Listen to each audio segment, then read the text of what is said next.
วางคันไหลฮักเด้อผู้เพิ่นหาบน้ำขึ้นเทิงผู้พี่น้องเอ้ยเบิ่งขึ้นไปถามไทยเพิ่นก่อนพี่น้องเอ้ยขออนุญาตขึ้นเทือนหน่อยเด้ออึ๊บโอ้มาฮักบ่นี่ฮักบ่คือกันแหละบ่ฮู้คือกันแล้วว่าซั่นเนาะเจ้าชื่อว่าจังไดก็แหวนชื่อแวนบ่โดยชื่อแวนอายุจักปีได้เจ้า24แล้ว24ปีโดยอายุ24ปีเนาะอยู่กับไผก็จะว่ากินนี่น่ะอยู่กับน้องสาวอยู่กับน้องสาวโดยในคันมีครอบครัวบ่ได้ว่าใดๆอันนี้ลูกเจ้าบ่ได้ว่าใดแม่นมีครอบครัวแล้วแม่นมีแล้วใช่พ่อเพิ่นได้ไปทางใดล่ะพอเพิ่นไปเฮ็ดงานโดยไปงานอยู่ไสอยู่เวียงไปงานอยู่เวียงแม่นบ่ได้อยู่ร่วมกันตอนนี้น่ะบ่เพิ่นไปเฮ็ดงานหยังอ่ะน่ะงานก่อสร้างแม่นอยู่กับน้องแม่นแต่ว่าส่วนผัวน่ะไปเฮ็ดงานอยู่เวียงแม่นถามว่าไปหากับบ่มีเด้กุ้งนี่ภาษาทางนี่เอิ้นว่าจังไดก็อาสวมงามแท้นี่เต้นมันสิเต้นไปเบิดแล้วมาในดีเนาะฮะดินไปนั่งตรงนี้ไปเอาไปตามก่อนต้องหาไหนมาปิดไว้ข้าก็ดีพี่น้องเลยมันจะต้องหาไหนมาปิดไว้ได้ดิบังให้แน่เราจะใส่เอาขึ้นยากาเลื่อนเราไปกาเขาต้องใส่แล้วอาย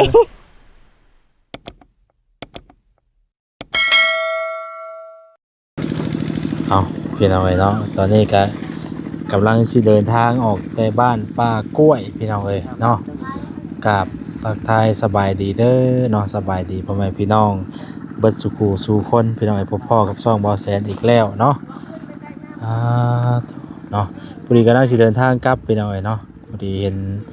ทางอีกครอบครัวนึงนี่แหละพี่น้องเลย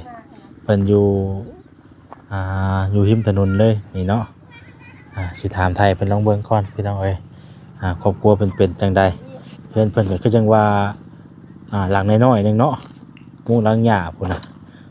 ตัวระวังคันไหลฮักเด้อพุ่นเพิ่นหาบน้ำขึ้นเทิงผู้พี่น้องเอ้ยเบิ่งขึ้นไปถามไทยเพิ่นก่อนพี่น้องเอ้ยขออนุญาตขึ้นเทือนหน่อยเด้ออึ๊บมาฮักบ่นี่ฮักบ่คือกันแหละบ่ฮู้คือกันแล้วว่าซั่นลองเสียงเบิ่งเนาะพี่น้องเอ้ยบ่เป็นหยังอันไหนเพิ่นนี่ก็ได้อยู่กับไผอันนี้อยู่กับน้องโดยหนึ่งเข้าอยู่นี่บ่นี่หนึ่งเข้าอยู่นี่เนาะแต่ว่าหลังท่าเนาะพี่น้องเอ้ยอันนี้ก็เป็นหม่องครัวอยู่ครัวกินเพิ่นครัวอยู่นี่เลยสบายดีเด้อโอ้ยนั่งก่อนก็ได้เนาะ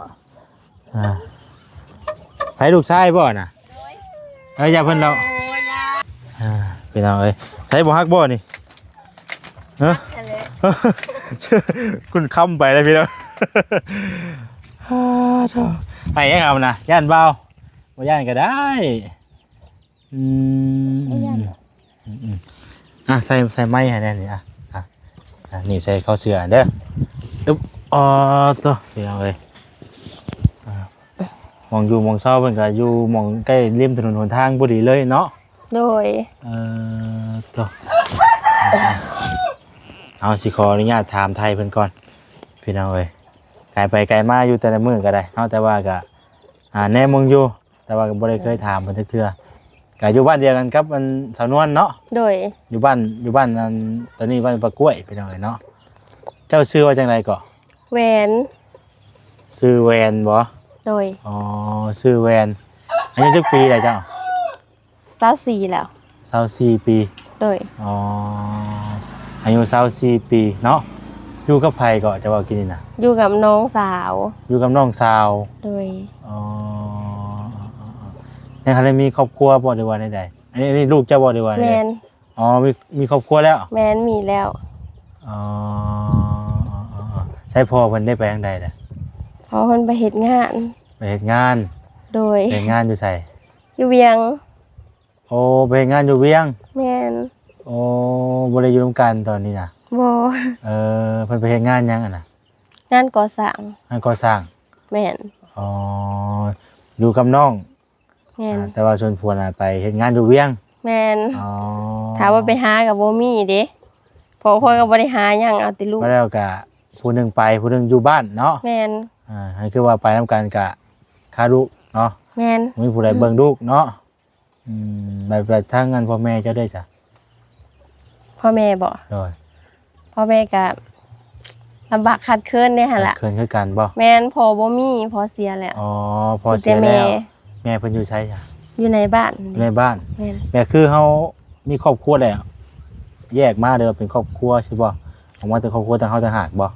ยากออกมาจังซี่แหละ อ๋อ อ อยู่ นํกันแบบว่าหลายคน เฮามีครอบครัวแล้วเฮาก็ แม่น ออกมาเฮือนต่าง แม่น อ๋ออยู่นี่ได้อีกปีแล้วอยู่นี่ นี่บ่ โดย โอ้ข่อยมาอยู่เพิ่งปีเดียวเองค่ะ มาอยู่นี่ปีนึง แม่น เอาดินไผจะอยู่นี่ อันนี้บ่ โดย ดินว่าเฒ่าเพิ่นปันให้ อ๋อ ปันให้ทางพอที่เสียหั่นน่ะ โอ้ ปันให้คนละครึ่งกับน้าสาว อ๋อดินพ่อเฒ่ามันปันให้เนาะ แม่น ใช่น้องเพิ่นไปใช้คือบ่เห็น ยังบ่ทันมาได้สอนน่ะไป เอาเพิ่น สอ ไป น สอนบ่ แม่น อ๋อเพิ่นไปสอนเนาะเจ้าเฮ็ดเวียกหยังซะซุมื้อนี่ บ่ได้เห็นหยัง อ้าว เลี้ยงเป็ดอย่างเดียว อ๋อ รักเลี้ยงเป็ดเลี้ยงไก่ เลี้ยงเป็ดเลี้ยงไก่ แม่น บ่ทานน่าจะคือเห็นกระสอบทานเต็มอยู่ตารางน่ะ สอบเดียวเอง บ่แตะเก้าคือเห็นทานให้หยังเนี่ยนะ อันนั้นของเอื้อยเพิ่นเฮ็ดทาน เอาอยู่กับเบื่ออีกบ่ ตอนนั้นน่ะนะตั้งแต่ดนแล้วอยู่กับเอื้อย อ๋อ อันนี้เอื้อยเราบ่อยู่ อ๋อเพิ่นเราไปใช้เอ่ย เราไปหาเฮ็ดงานคือกัน ไปหาเฮ็ดงานบ่ แม่น อ้าวเป็นจังได๋คือสิให้แล้วบัดนี้ยังบ่ทันได้เว้าหยังก็สิให้แล้ว แหละ ฮะเป็นจังได๋ นี่ มีเรื่องราวอันกุมมุกกุมใจหยังอยู่บ่ บ่มีดอก บ่มีบ่ มีแต่อยากเฮ็ดเฮือนนี่ล่ะอยากแล้วเฮือน โอ้ยอยากเฮ็ดเทือน แม่น ตอนนี้กำลังสิเฮ็ดเทือนบ่ แม่นอยากหาเงินเฮ็ดเฮือน เอาหาเงินเฮ็ดเทือน โดย นึกว่าแบบว่าพากันเฮ็ดทานให้หยังขายสิบ่แม่นเนาะก็เฮ็ดอยู่แม่นบ่ เฮ็ด อ๋อก ำลังเฮ็ดอยู่ เฮ็ดทานขายได้ขายสอบเท่าใด 20,000บางเทื่อก็ 20,000บ่ 19 ไปเอามาอยู่ใช้แถวนี่ อยู่ แม่นบ่แถวนี่ไม้ปลา ไปหาอยู่โคกเพิ่นแหละ ไม้ก็ยากอยู่เนาะ แม่น เป็นเอาเลยเนาะพอดีมันเป็นจะได้ครอบครัวเจ้ากะนั่นอยู่บ่ขาดเคินแบบไรแน่ ขาดเคินหั่นแหละบ่มีเงินใช้เนาะเงินใช้ก็เงินอยู่ก็บ่มี โอ้อันเฮือนนี่ได้จ้ะ อันนี้ของเอื้อยขอยก็มาอยู่เฮือนเอื้อย เอาสุดว่าเจ้าก็มาอยู่เฮือนเอ้ยอีก แม่นเฮือนข่อยบ่แล้ว ใช่เฮือนเจ้า หั่นเด้ตั้งไว้หั่น โอ้นั่นบ่ อยู่ในบ้านก็คนหลายพี่น้องหลา นี่ ย บ่นี่บ่เฮือนเจ้า แม่น กำลังตั้งเสา แม่น ก็มีบล็อกแล้วเนาะ แม่นอยากเทคานก็บ่มีเงิน ก็เลยต้องถา ตั้งเสาแล้วก็ยังมีบล็อกแล้วเนาะ ได้ เอาลูกผัวเพิ่นไปหาเงินนะเพิ่นได้ซะได้เดือนเท่าใด เงินก็ฝากบ่ใช้หั่นล่ะเงินเดือนบ่แพง เพิ่นได้เดือนเท่าใด วันละแสนเขาเฮ็ด วันละแสน ก็สร้าง โอ้วันละแสนเฮ็ดงานก่อสร้างเนาะ แม่นแล้วก็ฝากมาให้ลูกกินแน่ กินนม ซื้อเพนเพิร์ดแน่บ่หนุ่มบ่ได้กินซื้อขนมกิน เนี่ยออกแล้วนมน่ะ ออกแล้ว ลูกชายชื่อหยังก็ ต้นไผ่ ต้นไผ่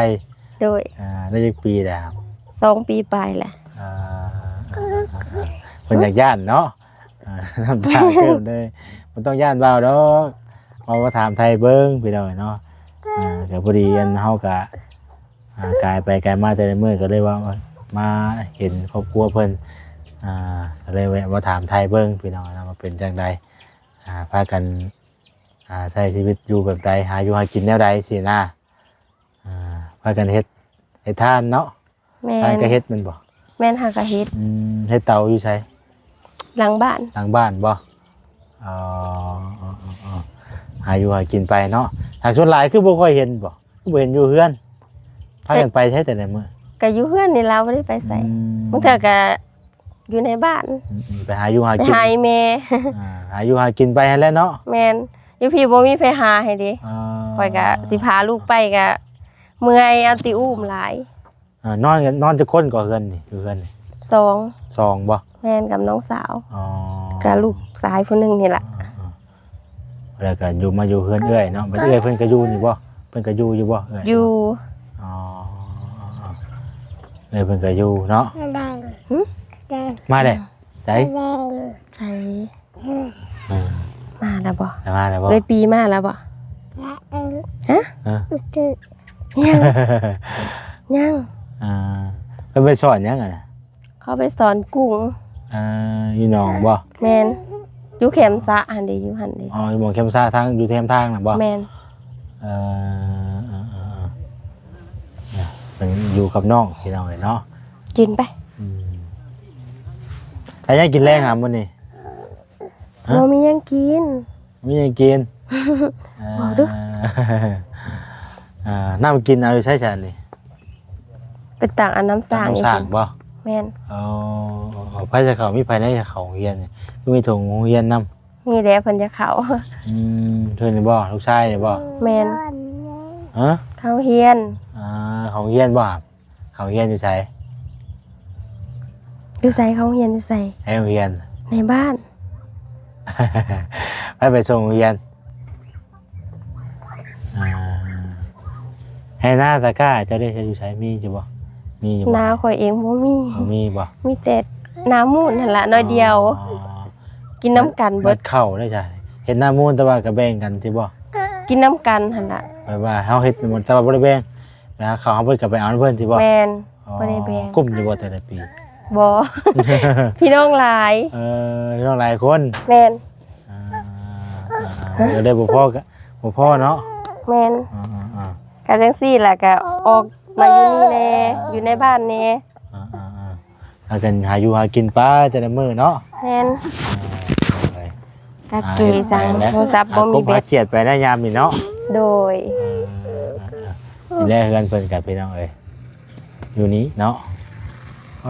เป็นแต่บาดเสียวอยู่เวลา แม่นเขาเฮ็ดกินเทื่อนึงเคยหักเลยเด้ค่ะ ฮักแล้วบ่ แม่น ทานเคยฮักแล้วบ่นี่ หักแหละกินข้าวบ่โอ้ อยู่ข้าว หิวข้าว จังหน่อยอันว่า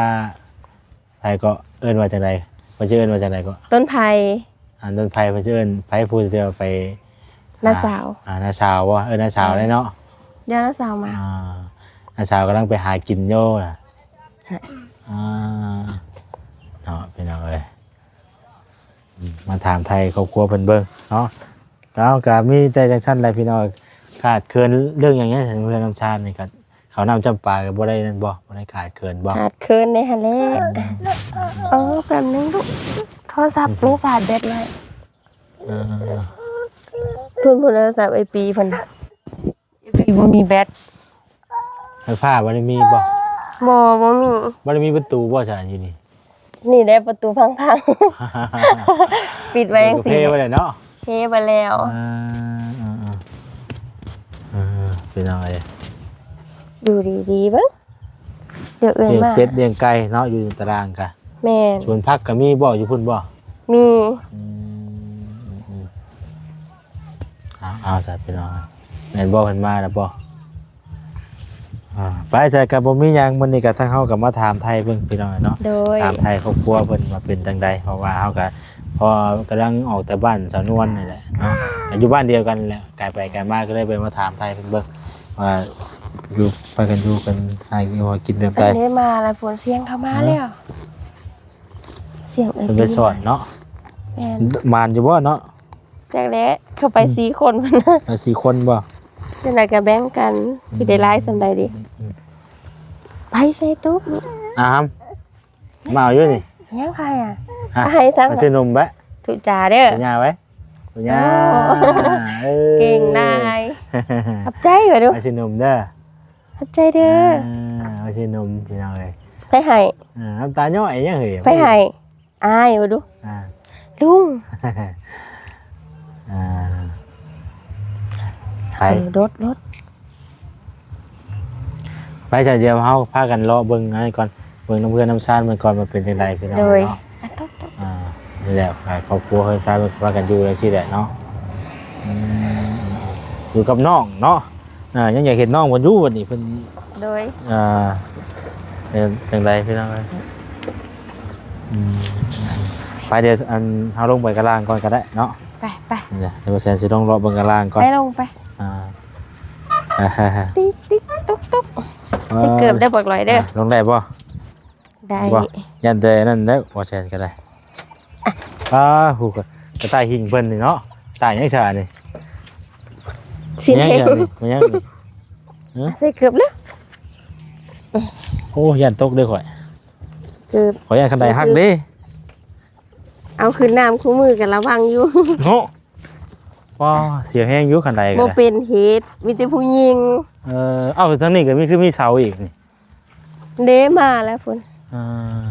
มีแต่ผู้หญิงบ่ แม่นบ่มีผู้ชาย เออ หากินก็บ่ค่อยมีบันไดจังซี่แหละ เสาเพิ่นไผสานี่น่ะเสานี่ได้ จุงมา เสาไผสาตัวนี้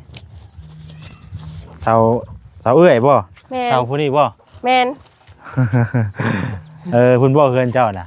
แม่น พี่น้องเอ้ยแล้วจักปีได้ย่อขึ้นน่ะ กำลังย่อปีนี้แหละ กำลังย่อปีนี้บ่ แม่น เป็นได้มีแผนว่าจะได้อันนี้น่ะสิเฮ็ดจังได๋อยากมุ่งไว้ เดี๋ยวมุ่งหลังคา แม่น อย่าขึ้นโค้งไว้เนาะไปพาไปเบิ่งดูมันสิมืดได้นี่เนาะโอ้พี่น้องเอ้ยสบายดีเด้อมืดได้นี่มืดแล้วมาเบิ่งเพื่อนเพิ่นก่อนพี่น้องเอ้ยปลานี่บ่พี่น้องเอ้ย แม่น จักเสานี่ เก่า 9เสาบ่ โดย สิเฮ็ดหมดได้นี่นะ เฮ็ดโมเดิร์น ชงบ่เลิ่นแบบสิบ่ แม่น อ๋ออยู่ชงบ่เลิ่นเนาะจักบ่จักก๊อกจักก้อนน่ะบอกนี่ 500 500ก้อนเนาะ แม่น บ่ได้อันเฮ็ดแอลอ๋อเด้อ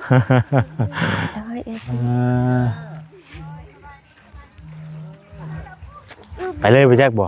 ขึ้นไปเบิ่งกุ้งค่ะว่าไป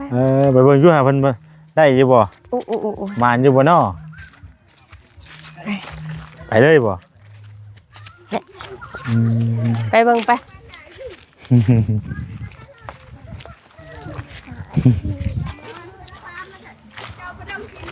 เบิ่งดูมานอยู่บ่เพิ่นมีแต่ผู้หญิงเด้มา เดใส่หันโลดเอา3อยู่เทิงเพื่อนเพิ่นน่ะ เพิ่นไปหาสอนปลามาเพิ่น ใส่นี่กันเลยน่ะ จะได้ไล่อยู่บ่ ได้บ่ ไปมึงดู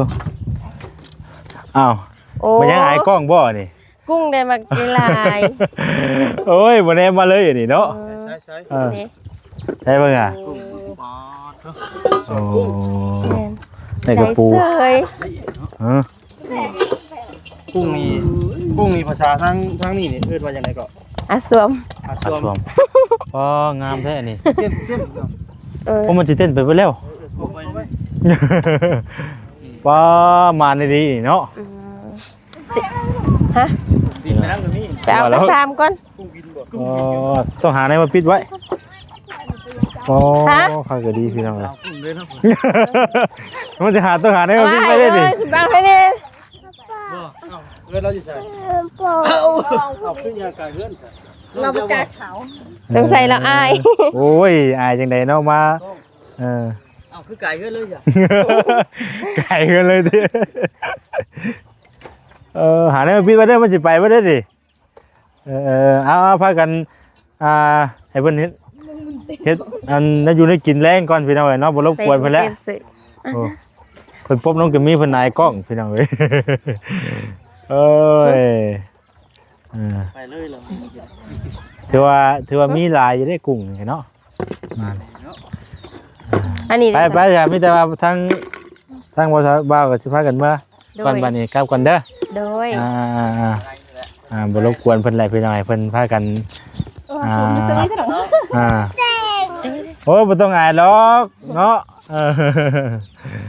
ฮู้อยู่บ่นี่ฮู้ข่อยอยู่บ่นี่เคยเห็นบ่ฮะเคยเห็นอยู่บ่ เห็นแต่บ่อเตียง เห็นแต่บ่เตียงว้ายเนาะ อันบ่อเตียงน่ะเห็น ติดตามอยู่ ติดตามข่อยนำเลยเด้อ อันนี้ จัง เห็นไลฟ์เฟซอยู่เนาะ โอ้เห็นอยู่สั่นคอยติดตามอยู่นะ มันบ่ค่อย เอ้ยเนาะ แสดงว่า FC เจ้าได้บ่เด้ ฮะ FC เจ้าได้ เขาไปจังนั่นเนาะโอ้ยเป็นยังไง ไปบ่รบกวนเด้อพากันเฮ็ดอยู่ให้กินซะพี่น้องเอ้ยเพิ่นก็สิพากันแบ่งกุ้งกันมันหลายคนเด้จักคนน่ะ4 คนไปบ่รบกวนแล้วไปเมื่อบ่เฮาบ่นี่ มือเลยทำเลยเนาะทำเลยดิ ต้องเมื่อบ่